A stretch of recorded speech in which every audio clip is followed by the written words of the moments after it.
आज के मुख्य अतिथि श्री प्रवीण गुप्ता जी, सदानंद गोडबोले जी, महावीर ट्रस्ट के सभी ट्रस्टीज, पदाधिकारीगण, देवी और सज्जनों, आज का वातावरण वाकई राममय हुआ है।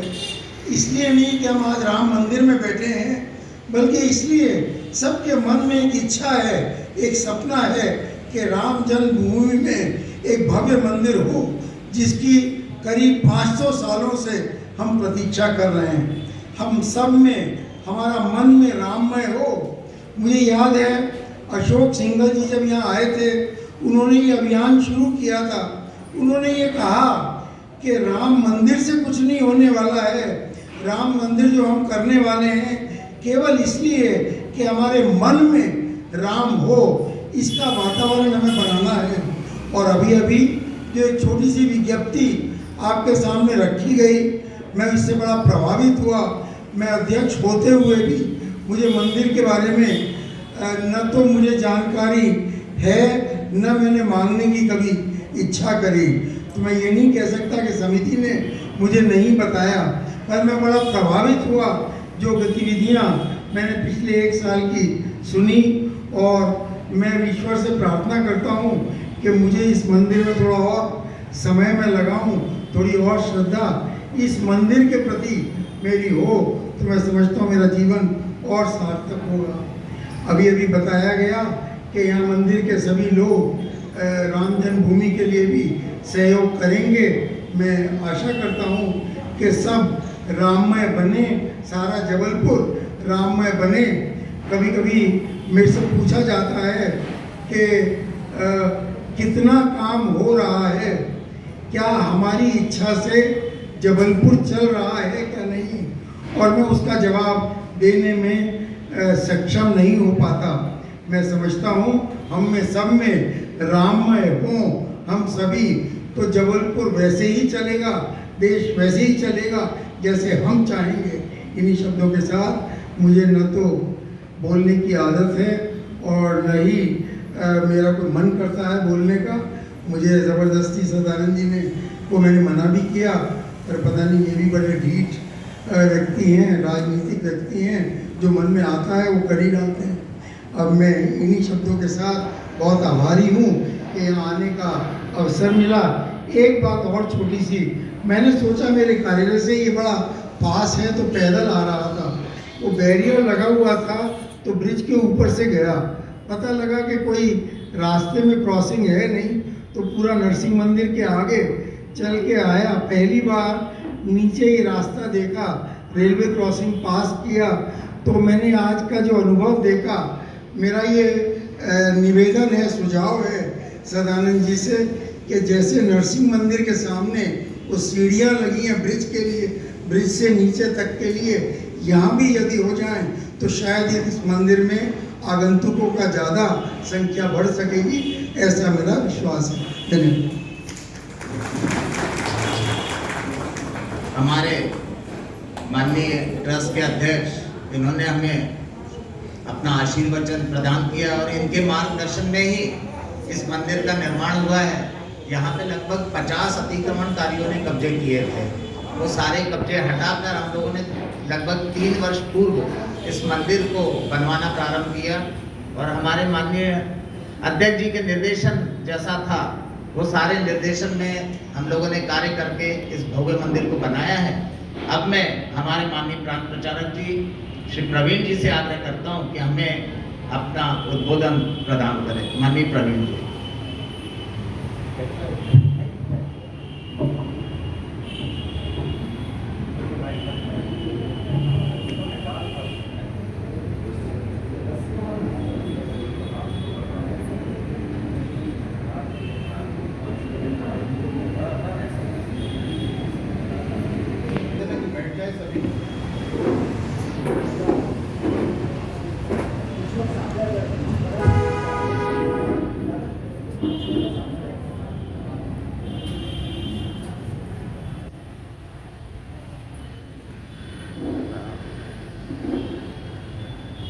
मंदिर ट्रस्ट के अध्यक्ष माननीय कैलाश जी भाई साहब, हमारे मंडल के भी समस्त पदाधिकारी बंधू भगिनीगण, उपस्थित नागरिक बंधु एवं भगिनी,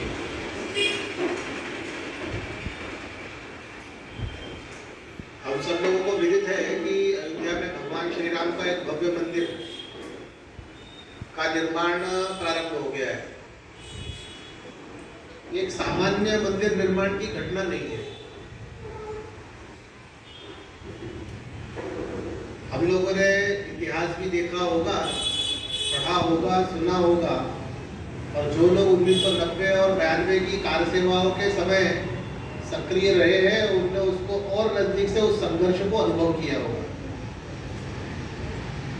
1528 ईस्वी सन से लेकर के भारतवर्ष की स्वतंत्रता के पूर्व तक 76 बार संघर्ष हुए। 4 लाख से अधिक लोगों ने बलिदान दिया है। भारतवर्ष की समस्त हिंदू आध्यात्मिक धाराओं के संतों ने, राजाओं ने, बहनों ने उसमें अपना बलिदान किया है। 2 बार मातृशक्ति के नेतृत्व में ही 20 हजार माताओं बहनों ने सशस्त्र संघर्ष किया और अपना बलिदान दिया उस भगवान श्री राम जी की जन्मस्थली को प्राप्त करने के लिए। और फिर 4 लाख से अधिक लोगों का बलिदान उस मंदिर निर्माण के पीछे है।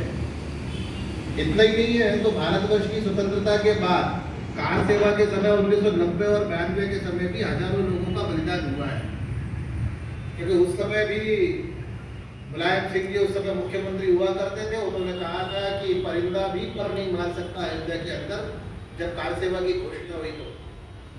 और उसके भी कार सेवकों ने बलिदानी जत्थों के रूप में गुप्त यात्राएं निकाली, पैदल पैदल जंगल के रास्ते से अयोध्या जी तक पहुंचे भी लोग। उस समय के समान आज जैसी सारी सुविधाएं नहीं थी कि फेसबुक लाइव चले अथवा मोबाइल हो, में इस प्रकार की कोई व्यवस्था न होते हुए भी, और सारे लोग संचार माध्यमों की कमी के बावजूद भी वे सब लोग अपनी कार सेवा करने के लिए अयोध्या जी तक पहुंचे थे।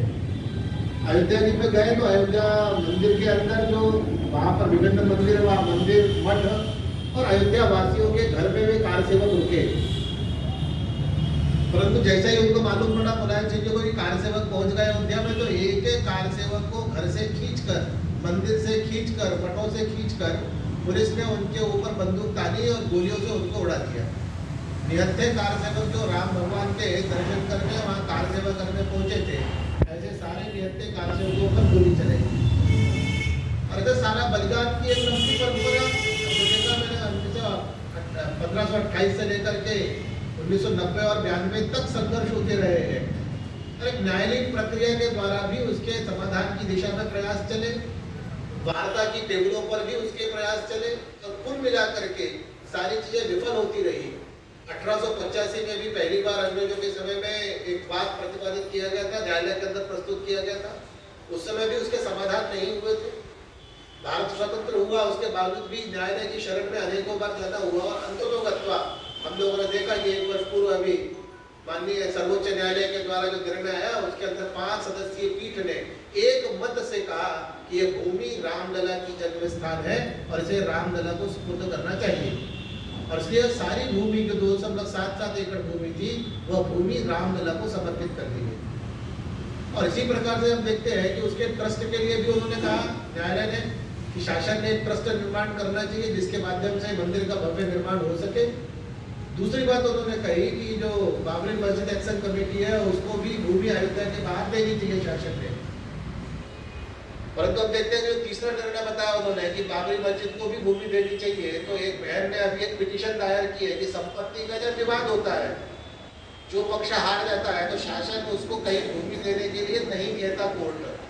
तो इस प्रकरण में ऐसा क्यों, और इसलिए वो हारे हुए पक्षों को भूमि नहीं देनी चाहिए, ऐसा एक वाद अभी न्यायालय में प्रस्तुत किया गया है, उस पर प्रक्रिया चालू हो गई है। कुल मिलाकर के अब देखेंगे तो उस जमाने में जिन्होंने कार सेवा की 90 से लेकर के, तो सबके मनों में एक आकांक्षा थी कि भव्य राम मंदिर वहाँ बने, और इसलिए अनेकों लोगों ने संकल्प किए थे। जबलपुर के अंदर भी एक बहन है, उन्होंने अन्न त्याग किया, कहीं पर लोगों ने पदवेश त्याग दिए, और कुल मिलाकर के सबके मन में आकांक्षा थी कि मेरे जीवन काल के अंदर ही ये संकल्प पूर्ण हो जाए और हम वो अन्न ग्रहण करें या चप्पल पहने या जो जो सुविधाएं छोड़ी है उनको पुनः प्राप्त कर सके, उनका उपयोग कर सके। और इसलिए हम देखते हैं कि हम सबका जीवन बड़ा ही सफल जीवन है, जिन सबको भगवान श्री राम के भव्य मंदिर निर्माण में सहयोग करने का भी अवसर प्राप्त हुआ है और भव्य मंदिर बनने के बाद उसके दर्शनों का भी सौभाग्य हमको प्राप्त होगा। मंदिर निर्माण सिर्फ मात्र मंदिर निर्माण नहीं है वो, क्योंकि इस देश के अंदर लाखों राम मंदिर है, एक राम मंदिर यहाँ पर भी है। ये मात्र मंदिर नहीं है, यह मंदिर राष्ट्रीय अस्मिता का एक स्मारक है। ये भव्य राम मंदिर अयोध्या का ये सामाजिक समरसता का स्मारक है। वह राम मंदिर हमारे लाखों लोगों के बलिदान का स्मारक है, जिस राम जन्मभूमि को प्राप्त करने के लिए लोगों ने अपने बलिदान दिए। वो स्मारक मातृशक्ति के सम्मान का स्मारक है और इसलिए इस प्रकार का जो स्मारक भव्य बनने वाला है वो इस देश को नहीं बल्कि पूरे विश्व को वह दिशा दर्शन और मार्गदर्शन करेगा, लोगों में प्रेरणा जागरूक करेगा। इस प्रकार का वह स्मारक बन रहा है। और इसलिए जब निर्णय हुआ और ट्रस्ट बना, ट्रस्ट के अंदर महंत नृत्य गोपाल दास जी उसके अध्यक्ष बने, चंपत राय जी उसके महामंत्री, इस नाते विश्व हिंदू परिषद के महामंत्री उसके महामंत्री बने। उसके पश्चात महंत गोविंद गुरुदेव जी जो है उसके कोषाध्यक्ष बने। ये सारे ट्रस्टी और समाज के भी कुछ लोग और प्रशासन के भी कुछ लोग ट्रस्ट के अंदर शामिल किए गए और सारा संतों के नेतृत्व में राष्ट्रीय स्वयंसेवक संघ और विश्व हिंदू परिषद के माध्यम से जो आंदोलन चल रहा था वर्षों से, ये सारे लोगों ने बैठकर निर्णय किया कि वो मंदिर कैसा बनना है। तो 1990 के समय एक मॉडल प्रस्तुत किया था 3 शिखर का, जिसके आधार पर मंदिर निर्माण की कल्पना थी लोगों की। और 1990 से उन मंदिर निर्माण के लिए पत्थर गढ़ाई का काम चल रहा है। ऐसे उस मंदिर को सामने रख करके कि ये मंदिर भव्य निर्माण होना है। तब संतों ने कहा कि इससे भी भव्य बनना चाहिए मंदिर, जो ये मॉडल है इससे भी भव्य बनना चाहिए। और इससे भव्य बनना है तो लोगों ने एक प्रश्न किया कि वो जो पत्थर गढ़ाई हो चुकी है लगभग 60% काम उस समय तक पूर्ण हो चुका था। उनका कहना था कि ये दोबारा बनाएंगे तो सब वेस्ट भी जाएगा और समय भी लगेगा। तो उनमें से ये किसी ने सुझाव दिया कि इसी मंदिर को, जो 3 शिखर के मॉडल का मंदिर है, इसी को विस्तारित किया जाए उसका उपयोग करते हुए। और फिर तय हुआ कि 5 शिखरों का वह मंदिर बनेगा। मंदिर की लंबाई चौड़ाई ऊंचाई भी बढ़ी है, 360 फीट लंबा, 235 फीट चौड़ा और 161 फीट ऊंचा, ऐसा 3 तल का वो मंदिर बनने वाला है। कुल मिलाकर के जब ये सारी बात चल रही थी तो किसी सज्जन ने कहा वहाँ बैठक में कि अयोध्या के अंदर जो है रौनकता नहीं है, बड़ी मायूसी सी लगती है अयोध्या के अंदर।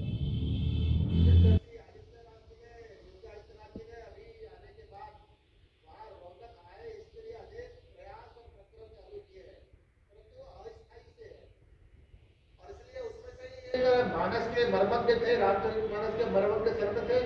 उन्होंने कहा कि जिस दिन अयोध्या के अंदर माता सीता जी धरती के अंदर प्रवेश कर गई थी, उस दिन से इस अयोध्या की श्री चली गई है।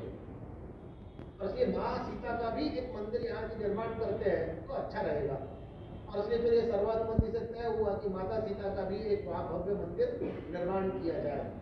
और इतना ही नहीं है तो उस भूमि के ऊपर भगवान राम सिर्फ कथा के पात्र नहीं है। जैसा कि कोर्ट के अंदर राम सेतु तोड़ने के लिए शासन के द्वारा प्रयत्न चल रहे थे, तो उस समय कोर्ट ने उसके बारे में पूछा था। तो उस समय की कांग्रेस तत्कालीन सरकार की उसने कहा था कि राम तो काल्पनिक है, राम कोई भगवान हुए नहीं।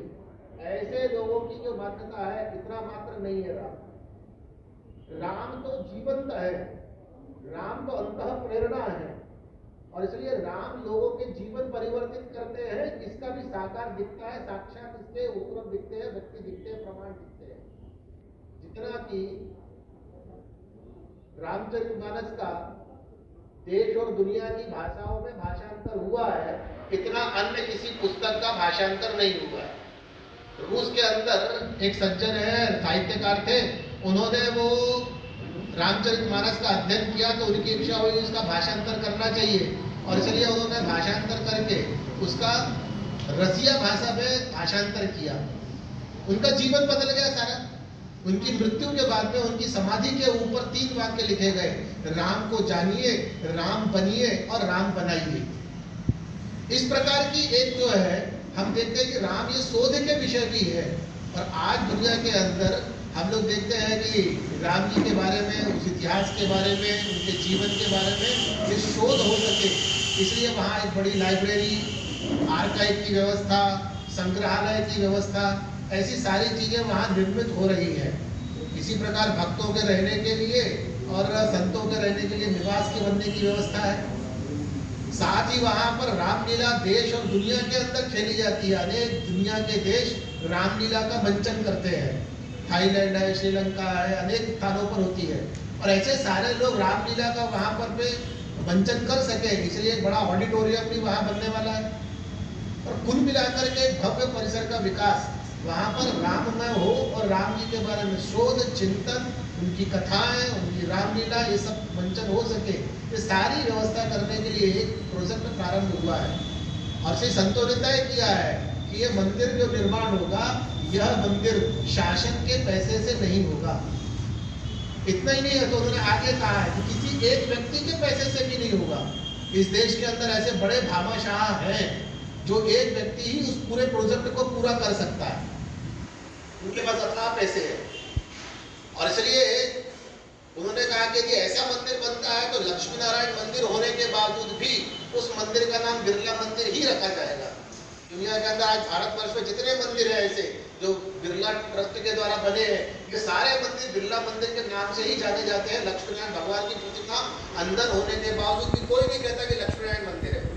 और उसने कहा कि एक व्यक्ति के पैसे से नहीं, प्रत्येक राम भक्त के पैसे से वह मंदिर बनेगा।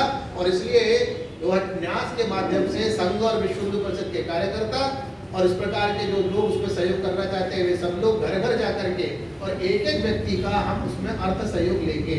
और इसलिए उस सहयोग को कहा है निधि समर्पण कार्यक्रम। वो चंदा वसूली का कार्यक्रम नहीं है, वो दक्षिणा नहीं देनी है, वो दान नहीं देना है, मंदिर निर्माण के लिए आए हुए लोगों को भीख नहीं देनी है, निधि समर्पण करना है। जिस भगवान राम के कारण हमारा जीवन है, जिसके कारण हमारी सुख संपदा जुटी है, इसलिए उसमें से भगवान राम के लिए करने की बारी आई है।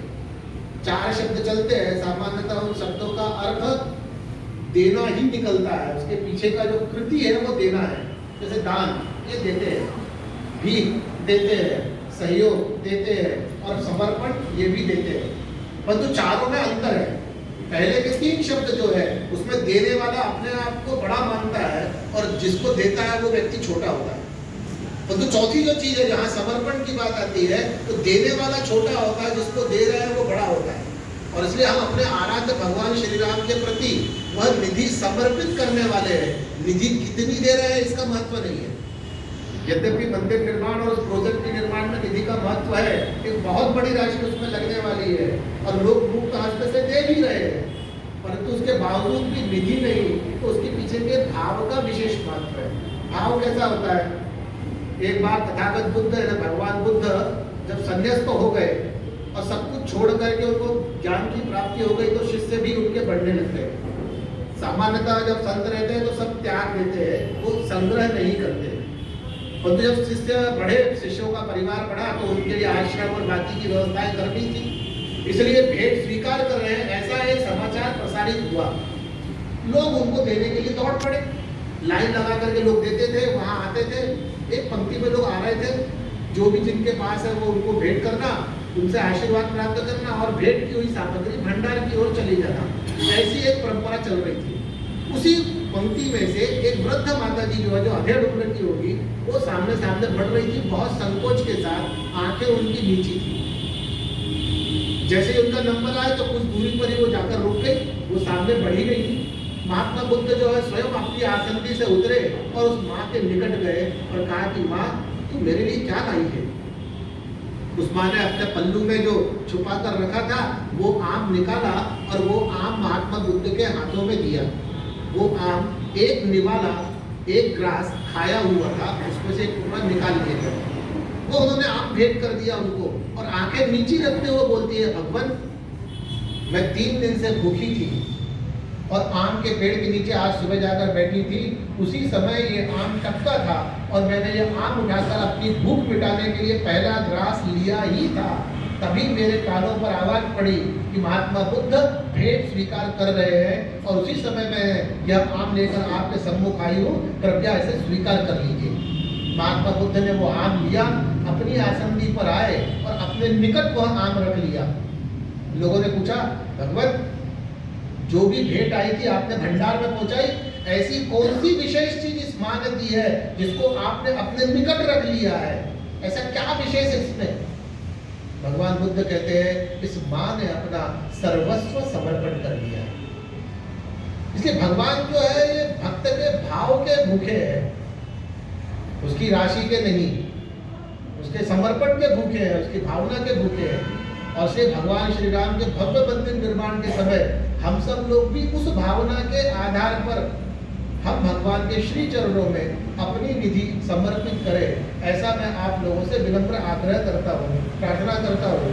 और इसलिए इस अभियान में लगे हुए कार्यकर्ता आपके भी निकट पहुँचेंगे, आप भी उनके निकट जा करके इस काम में सहभागी भी बन सकते हैं।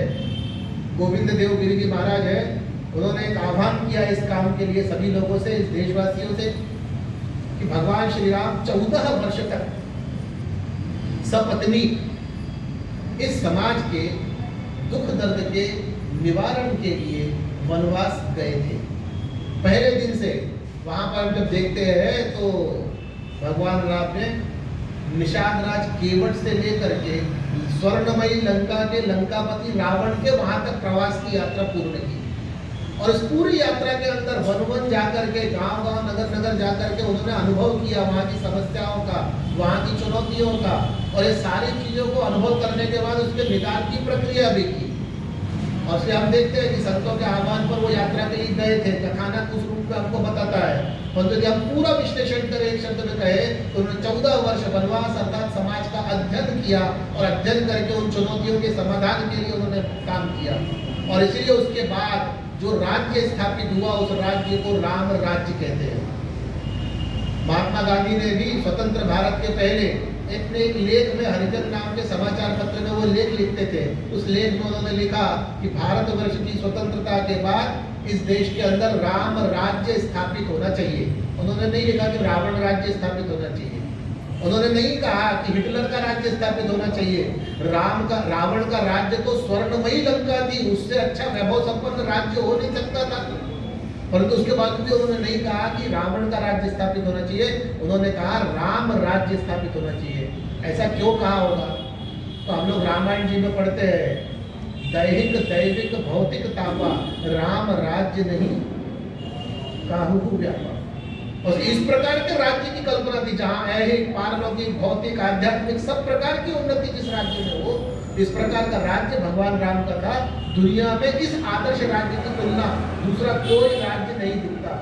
और इसलिए इस भारतवर्ष में पुनः यह राम राज्य स्थापित हो सके, इसलिए उन्होंने कहा कि हमारे देश के कार्यकर्ताओं ने, समाज के सुधीजनों ने गांव गांव जाकर के, जैसा भगवान राम 14 वर्ष के लिए गए थे, तो क्या हम 14 दिन के लिए जाकर के इस राम के काज में हम लग सकते हैं क्या?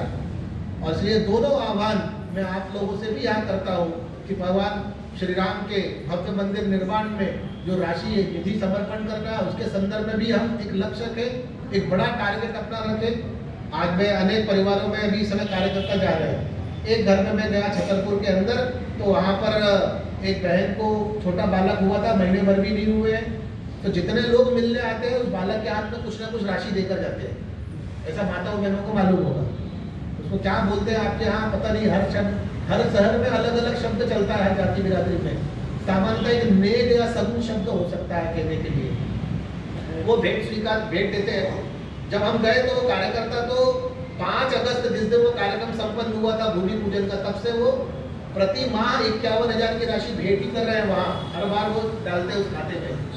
हम गए तो हमको भी 1 लाख रुपए की राशि भेंट कर दी। और जो 3-4 लिफाफे रखे थे उसमें से एक लिफाफा सरका कर कहते हैं ये लिफाफा बहू ने दिया है, उस बेटे के हाथ में जो पैसे आ रहे थे सगुन के तौर पर, यह राशि हमने गिनी भी नहीं कितनी भाई साहब, ये राशि भगवान के काम में लगा दी। एक उनकी बेटी है जो फेसबुक के अंदर नौकरी करने लग गई है, अभी उसको भेजा गया और नौकरी में ज्वाइन हुई है, और उसको अभी पहली तनख्वाह मिली थी। उसने भी वहाँ से कहा कि मेरी तनख्वाह आप 1 माह की, वो भी भगवान के चरणों में इस काम में लगाई। तो उन्होंने 1 लिफाफा वो सरका दिया हमारी तरफ। फिर एक लिफाफा उनका बेटा जो साथ में काम करता है उसकी तरफ से उन्होंने सरकार दिया। तो एक एक सदस्य का परिवार के अंदर जो भाव है मन में, वो छोटा सा बच्चा नवजात शिशु वहां